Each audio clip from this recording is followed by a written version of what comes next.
CRWV stock analysis and CoreWeave stock prediction. In this 1-minute video, I'm going to break down exactly how I'm going to trade CoreWeave stock, my exact levels and everything, you know. And I'm the only person that has actually gone over 40,000 videos, made them, documented them all on my YouTube channel. It's taken me 5 years, but at least I've seen what's making money, what's not. The only thing that I was expecting was a second break above 106 to buy CoreWeave.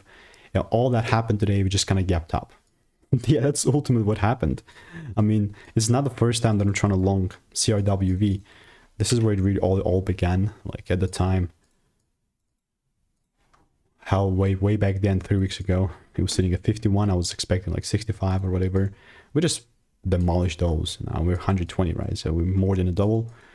And I'm here to tell you that this kind of went without me, which sucks, but sucks ass. But in this particular instance, I'm just looking to double down in hopes that I'm praying for a little pull down and a correction.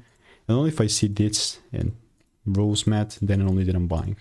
But other than that, me randomly buying, it's not going to be happening. So if you want to learn how I'm making 5-10K per month, click the first link in the description and get my free email.